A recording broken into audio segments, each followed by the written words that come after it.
femmes des médias, la manière dont ils restent.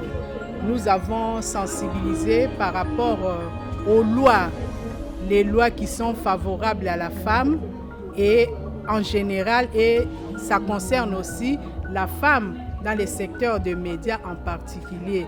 Nous avons évoqué la constitution de la RDC en son article 14 et nous avons évoqué également les autres textes et conventions réglementaires et les textes conventionnels et réglementaires au niveau international et au niveau national, notamment la convention 187 sur la liberté syndicale, la convention 98 sur les droits de participer à des négociations et aussi la convention 190 sur la question des violences et harcèlements dont sont victimes les hommes et les femmes en milieu de travail, sans oublier la convention 100 sur l'égalité des rémunérations et la convention 111 sur la discrimination, et exhorter les femmes des médias de s'adhérer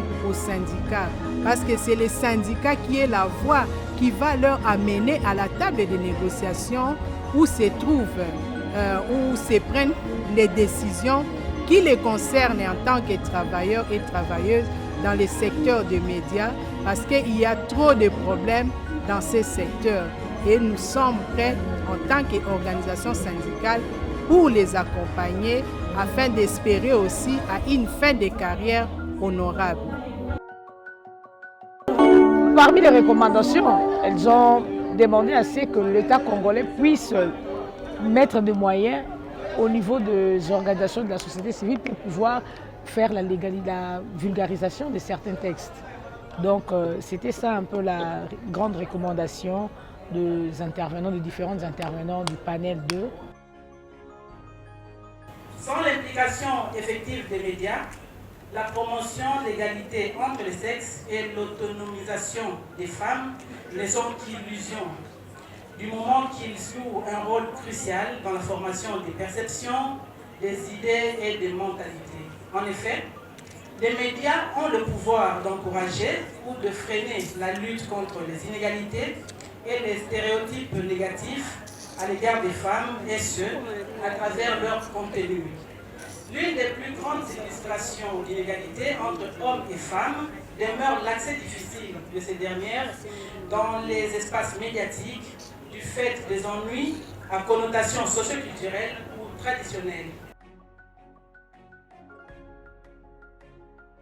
Il faut sensibiliser pour que les femmes arrivent quand même à comprendre que ça existe déjà. Nous avons déjà un cadre légal et connaître c'est quoi, qu'est-ce qu'il y a, quelles sont les sanctions vis-à-vis de telle ou telle autre loi, mais également comment est-ce que nous devons nous y prendre pour réclamer nos droits.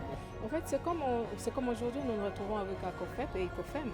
C'est justement pour sensibiliser et essayer d'atteindre un plus grand nombre. Je suis d'ailleurs contente qu'aujourd'hui nous nous retrouvons avec les médias, les femmes des médias, qui sont aussi censées sensibiliser sur ces lois.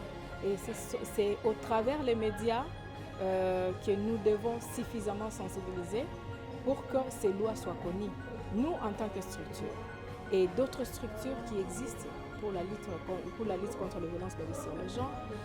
C'est des structures qui sont dans la sensibilisation, qui sont dans l'information, qui sont également dans la promotion de la femme. Mais ici, cette promotion, elle s'est faite en sensibilisant sur les lois qui existent déjà, sur la prise de conscience des femmes.